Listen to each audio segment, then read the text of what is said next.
Hi everyone, welcome to Virtual Tours of Archives and Special Collections.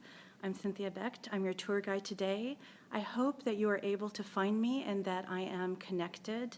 I apologize, I am not able somehow to get to the previously scheduled event.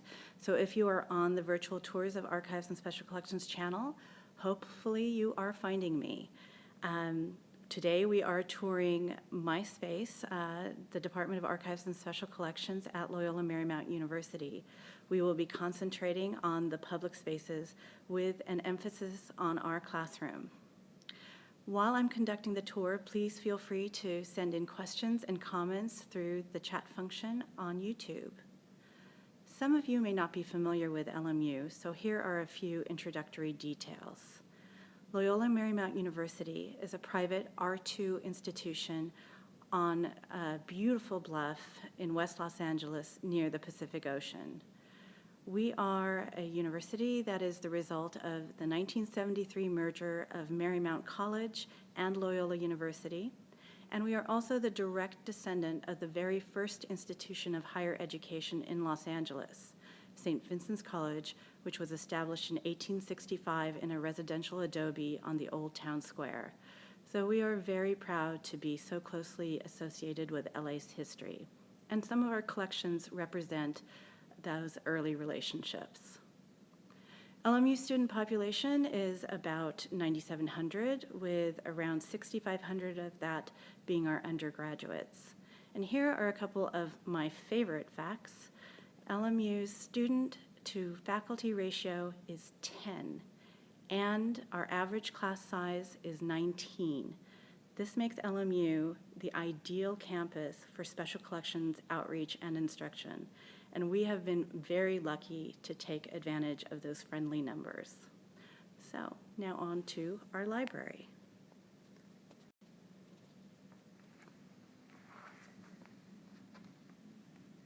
This is a floor plan of the third floor of the 10-year-old William H. Hannon Library. This is the floor, which is the uppermost floor, on which special collections, public spaces, and our staff spaces reside. So I am going to zoom in.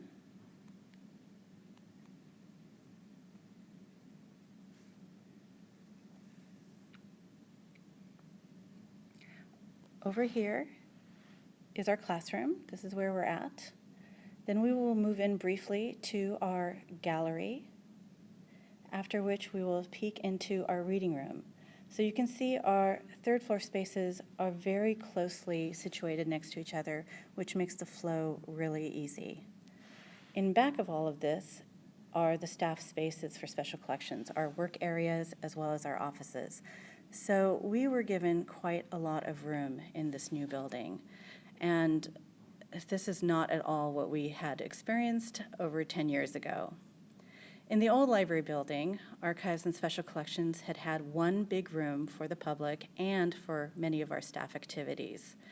It was at the same time a workspace for exhibit prep, the researchers' reading room, and the classroom. We could never schedule a class visit during a research appointment or vice versa. We had also been located on the lowest floor, called the basement by some, and visited by very few, and we had no secured exhibit space to speak of inside our perimeter. We did have a couple exhibit cases, but we could not create a big exhibit as we wanted. So these were all things that we were determined to see changed in the new building. For the new library, my team and I had the good fortune to advocate successfully for a designated classroom within our secured perimeter, as well as for a standalone exhibit gallery. We participated closely in the department's design, and I think we received nearly everything that we asked for.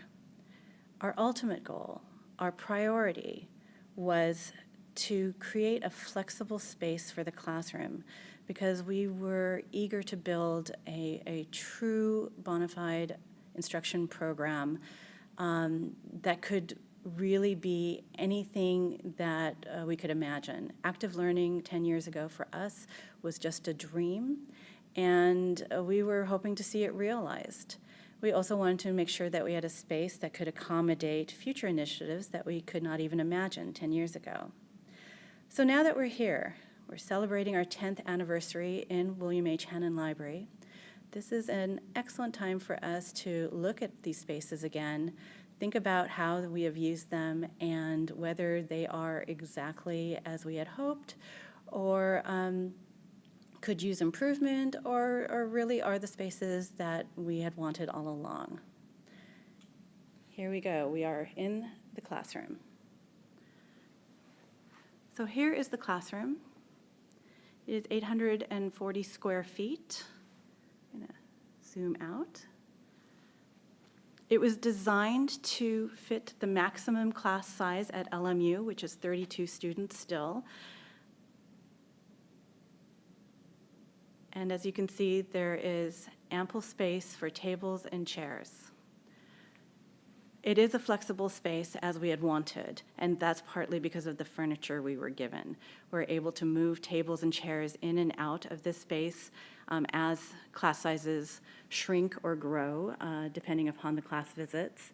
And we were unexpectedly lucky that in our back workspace area, there is a very wide corridor, which was more or less dead space, where we can actually move and park the tables and chairs that we don't need for a particular class. Today, the class is set up actually for a seminar of 15 students who will be coming in later on today to look at some rare books. So what are the key functionality bits to this classroom? Firstly, we asked for lockers, and that's what we got. We have 32 lockers, which accommodate the 32 student class size. These are of a pretty good size. So we're going to open one up. This is where students will place their belongings as they enter the room and sign in. Most of what they bring in can fit here. Of course, they're very, very large items. The extra large skateboards that the architects did not realize would be invented, as well as scooters and so on, those are handed over to our front desk monitor just inside the entrance to the department for safekeeping. Also, students do not bring food or drink into the special collections spaces anywhere. So before they can even enter, we ask them to remove those things from their belongings, and those items are either placed on a counter just outside our front door, or we will assign the class a researcher locker or two, and the researcher lockers are located outside the department. You might note that we were given lockers with combination locks. This is something that we had not asked for, and which more or less we had not really wanted. Sometimes students will try to lock their belongings into the lockers using the combinations, and invariably by the end of the class time they will have forgotten their combinations. So we tend upon the beginning of class sessions to remind them that if our rare books are safe out here in the open, their belongings are safe in a locker unlocked. However, I have changed my mind about the locks. Just because we didn't ask for them doesn't mean they can't come in handy for us. So we actually used them recently for a wonderful class exercise. We created an escape room for a historical methodology course last year, and we were very glad to have lockable lockers. So sometimes what you don't ask for actually works out. The second thing I want to show you are our power outlets. We have so many power outlets. We were given 8 floor boxes embedded in the floor, and there are outlets on each of the 4 walls in the space. I think when we asked for flexibility, the architects must have translated that into, well, perhaps someday this room might turn into a computer lab. So we were given many, many, many more options than we had originally imagined. And once again, this is an aspect to the room that we initially thought might be a bit of a burden.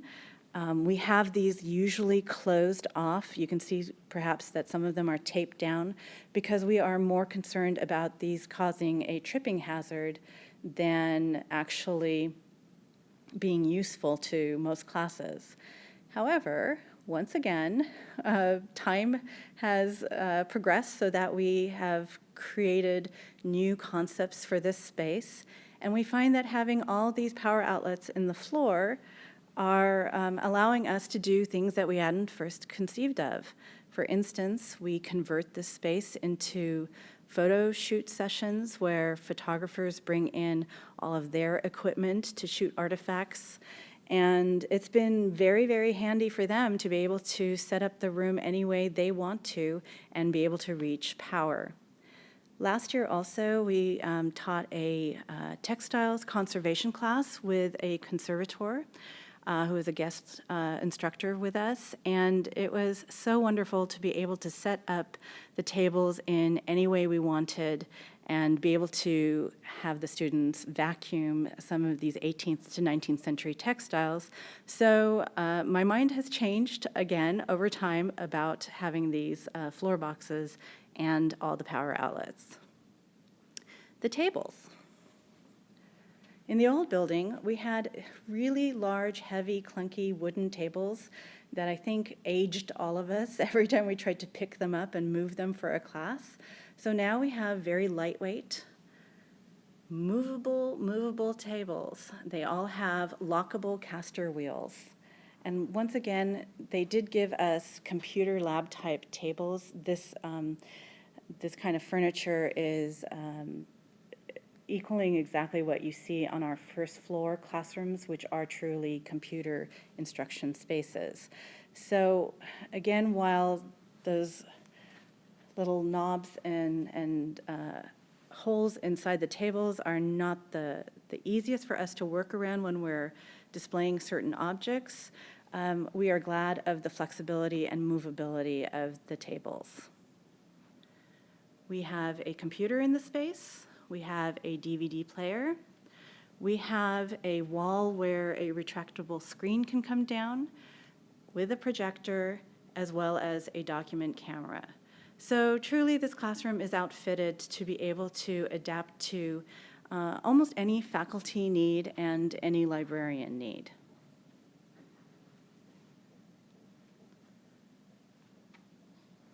Okay, we are going to head now out to the exhibit gallery, which is the adjacent space.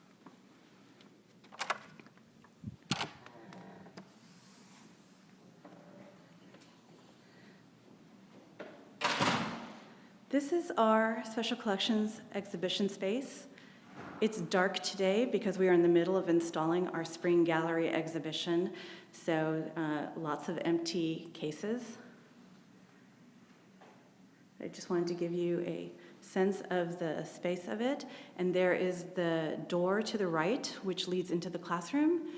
And the door to the left is a departmental supply cabinet, a closet where we can keep exhibit materials, classroom materials, things that we need. So here's our exhibit wall. And looking at it, this is one area that makes me smile. In the old building, we had one large exhibit wall outside the department where we could put up reproductions of images and so on and so forth, and that wall had been filled with obstacles and obstructions and a fire extinguisher. That was one thing that we were hoping we would not get in the new building. But here we are with our big wall with obstructions and obstacles and a fire extinguisher. So this is our entrance.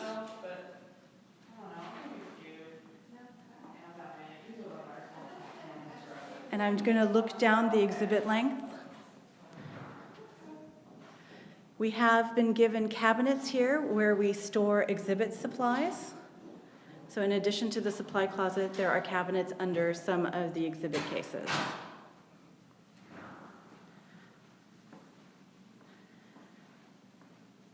The gallery is located next to the entrance of the Department of Archives and Special Collections.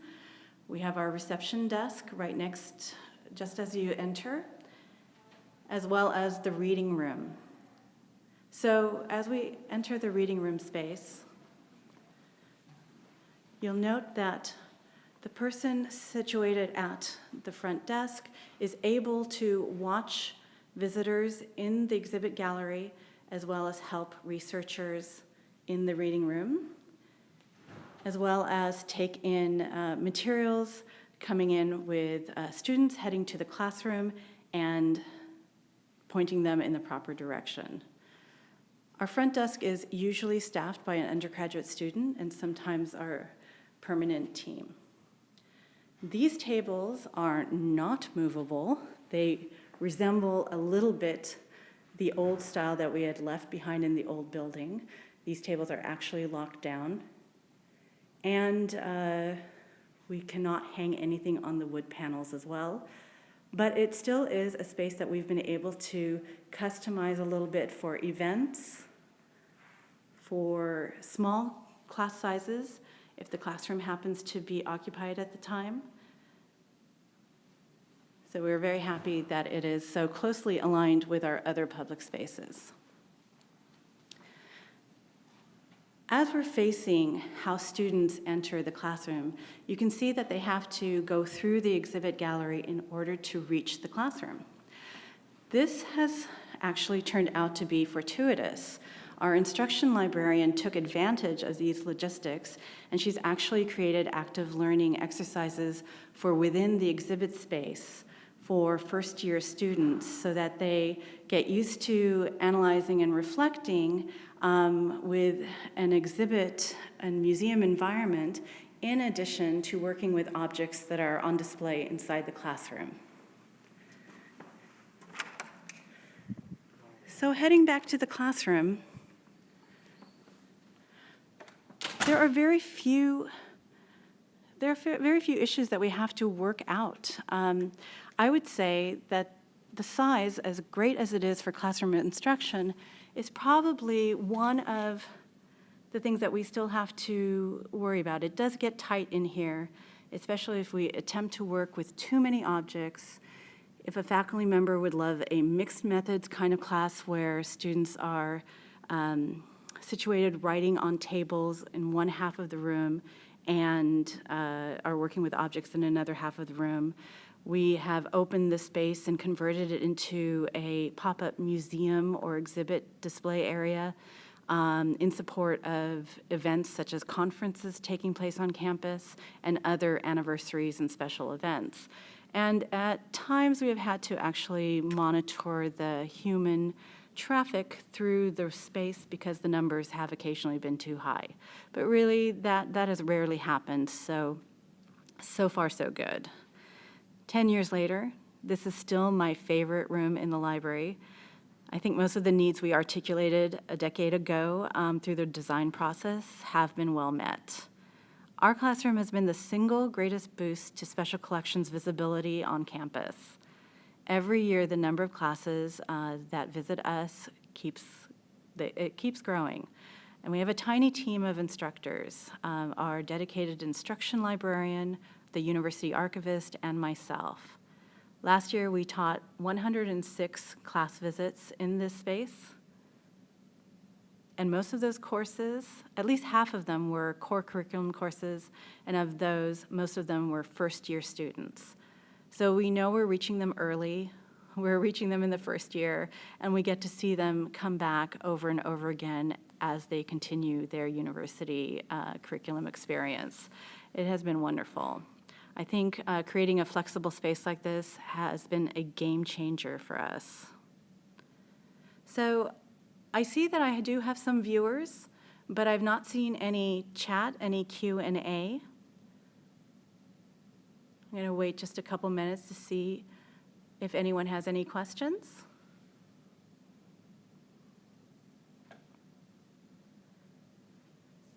Okay. Great. Well, thank you for joining me. Before we wrap up, I have 3 things for you. Firstly, please subscribe. Oh, thank you. I see someone. Great. I'm so glad you like our layout. So we do have some questions. How frequently do you change your exhibits? So we try to keep to 3 exhibits per year, 1 in the fall semester, 1 in the spring semester, and 1 that is more or less over the summer. During our centennial celebration year, we switched that out and actually had 4 exhibits, and really that takes a lot of work. Some of our exhibits are still curated by the library team, but mostly we use classes and graduate student interns to curate our exhibits. I'm actually going to take off my glasses so I can read the chat more easily. How many students' classes do I have per semester? I would say that we are now, that we're so popular, we probably have around 50 classes a semester. Another question, opportunity to use digitization techniques in classes. Oh, that's a great idea. We have not actually done that within the classroom, but in our back work area along that corridor where we are sometimes stashing our tables and chairs, we actually have students are first coming to special collections here to work hands-on with the objects that will then proceed into assignments for digitization. But the idea of bringing in digital equipment, that's a future possibility. We do have a digital scholarship librarian who does robust digitization work with faculty and with classes. But for now, so far, they have been working with the physical objects here, as most of our class visits are a first encounter. Okay, so it's not too redundant to reintroduce myself because I did start off not knowing I had any viewers. I'm Cynthia Becht. I'm the head of the Department of Archives and Special Collections here at Loyola Marymount University in West Los Angeles. I'm so sorry about the technology problems. That is partly due to well, I'm going to say most of it is due to this being my very first live stream and working with technology, but also because we do not have a whole lot of subscribers yet. Those early adopters of us for this series are using a third-party platform, and clearly I think I was having communication problems between that platform and YouTube. So thank you for your patience, and thank you for sticking it out with me. So before I forget, more questions are welcome, but I have 3 things. One is, just building upon that, please do subscribe to this channel. The more subscribers we have, the easier it will be for our future tour guides to be able to use YouTube's technologies directly to custom create their tours. Secondly, please join us next month. We are having another tour. On February 20th at 1 p.m. Eastern Standard Time, we are headed to Alaska, where we will be touring the Alaska and Polar Regions Collections and Archives at the University of Alaska Fairbanks. So please join us there. I can't wait to see Alaska. And finally, but certainly not least, if you enjoy watching these tours, and if you're inspired to share your own spaces, please, please contact us. We would love to see a tour of your spaces. So with that, thank you again for joining us, and see you all in Alaska. Oh, a last question has come in. Okay, my staffing. There are 3 full-time librarians and 2 full-time paraprofessionals in my team, the university archivist, the instruction librarian, and myself. And my background is as a rare book curator and cataloger, and for the time being, I'm it for that as well. So we take on as many graduate student interns as we can. Luckily, we have some local feeder schools for MLIS programs in Los Angeles, so we take advantage of that to augment our team. Our collections are very vast in comparison to our staff size, as I'm sure many of yours are. We do house the university archives in here, and they do go back in time all the way to 1865 to when we were St. Vincent's College. We have one of the largest postcard collections in the world, over 1 million of them. We have, I'm going to forget the correct numbers, but we have several thousands of rare books. Some of our emphasis, of course, are on the Jesuit books of the 16th through 20th centuries. But we also were very fortunate in 2 of the early book gifts that actually founded this department. We have a St. Thomas More collection, which we've expanded to cover the English Reformation and going out into the Continental Reformation pamphlets as well.